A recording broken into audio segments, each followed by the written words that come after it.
Olá a todos, sejam muito bem-vindos ao canal Teoria e Posse. Eu sou a professora Cláudia e nós estamos aqui para mais uma aula acerca da Lei 1235 de 2020, o Plano de Cargos, Carreira e Remuneração do Magistério Público. Eu gostaria de pedir a você que ainda não é inscrito no canal, que se inscreva, curta e compartilhe, para que mais pessoas também possam ter acesso ao conteúdo destas aulas. Pega o seu material de anotação e vamos à nossa aula de hoje.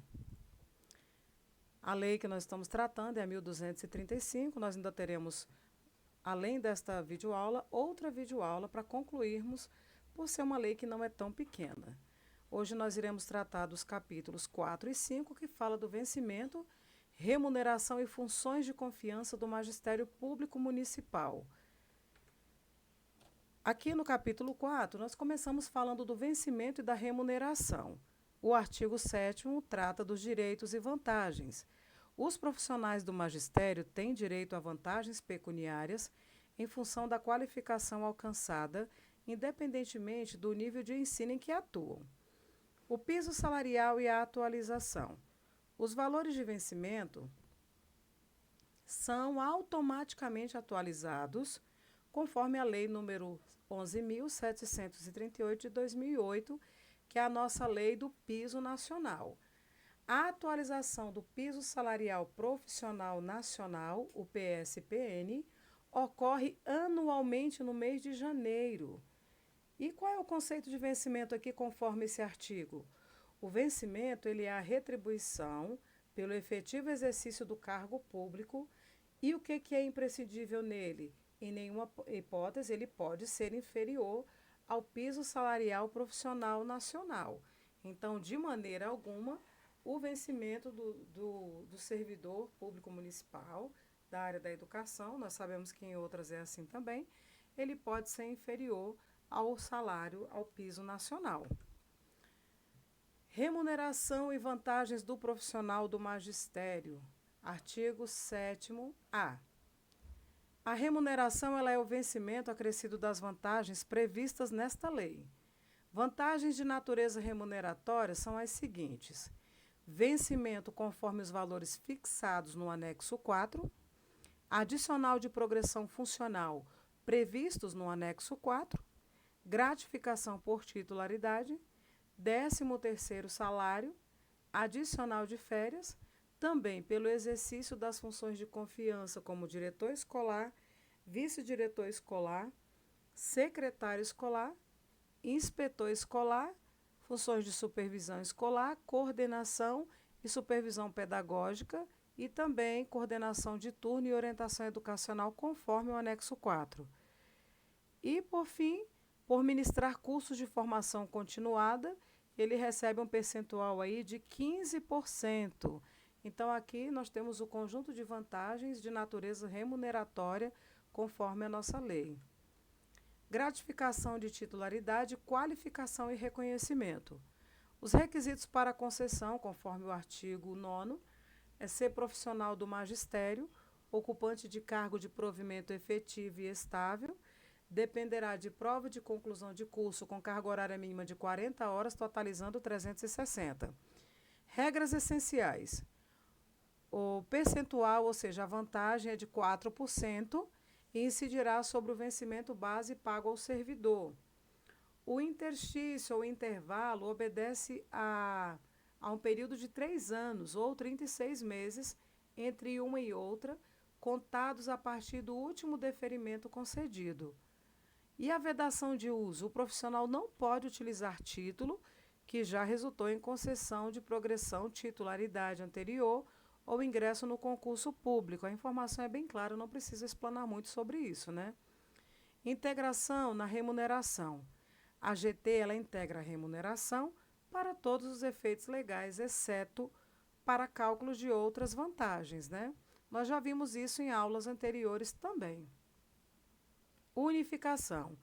A partir da segunda concessão, os valores se unificam, tornando-se uma vantagem pessoal nominalmente identificável. O valor das duas ou das três estão ali, mas ele aparece lá, gratificação de titularidade ou algo parecido, né?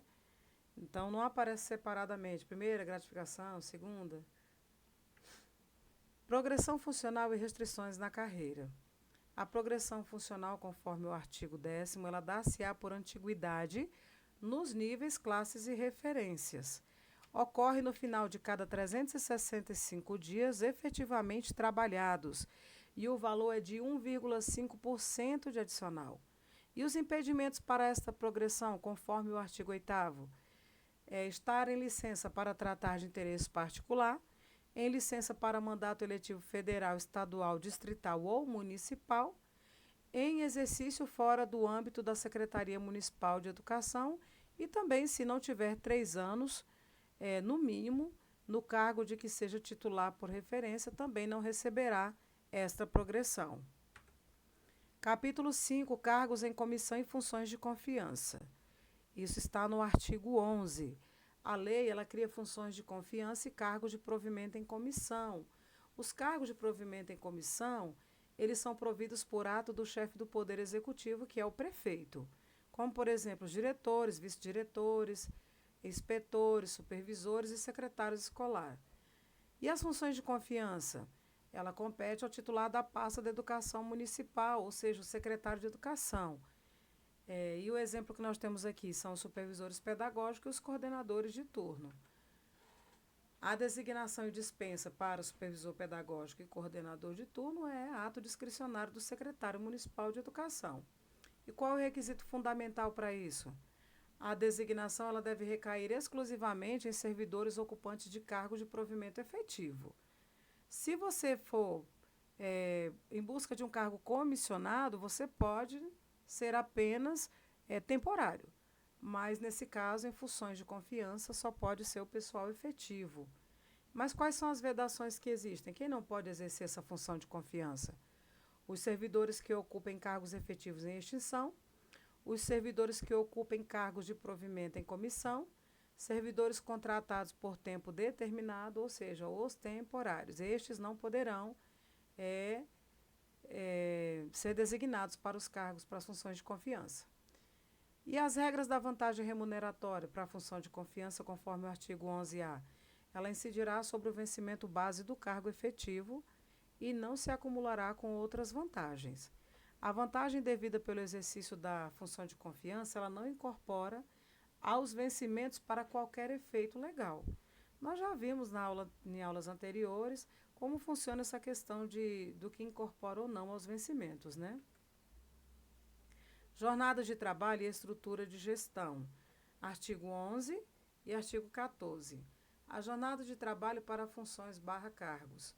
40 horas semanais, diretor escolar, secretário escolar, vice-diretor, inspetor escolar, supervisor escolar e coordenador / supervisor pedagógico no turno diurno. 20 horas semanais, coordenador de turno e supervisor pedagógico para o turno noturno, exclusivo. E a substituição do diretor? Em caso de ausência do diretor, o substituto imediato é o vice-diretor, nas unidades que o possuírem, claro. Nas unidades sem vice-diretor, o substituto é o secretário escolar. E quais são as opções remuneratórias aqui? O servidor efetivo nomeado diretor escolar ou vice-diretor, ele poderá optar por receber o valor da remuneração do cargo em comissão ou o valor da remuneração do cargo efetivo mais a função de confiança correspondente ao poste da unidade. Eu imagino que seja mais vantajoso para ele a segunda opção, né? Porque aí não para a contagem do tempo dele, né? A função efetiva que ele exerce. Cargos criados e quantitativos. O artigo 14 ele estabelece os quantitativos criados para as funções, cargos e sua respectiva jornada.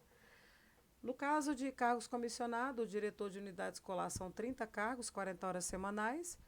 O vice-diretor escolar são 4 cargos, 40 horas semanais. E o secretário escolar, 30 cargos, 40 horas semanais. O supervisor pedagógico em função de confiança são 4 funções de 20 horas e 35 funções de 40 horas. O coordenador de turno são 6 funções de 20 horas e 60 funções de 40 horas. O artigo 13, ele fala sobre o foco na gestão. Em resumo, a gestão ela é exercida por um diretor legalmente habilitado na área educacional. E resumindo aqui, relembrando os pontos essenciais, o vencimento ele nunca é abaixo do PSPN. A progressão, ela corresponde a 1,5% a cada 365 dias efetivamente trabalhados. A titularidade é 4% sobre o vencimento base, intervalo é de 3 anos. Os cargos em comissão são de nomeação do chefe do executivo. As funções de confiança, designação pelo secretário de Educação, apenas para servidores efetivos.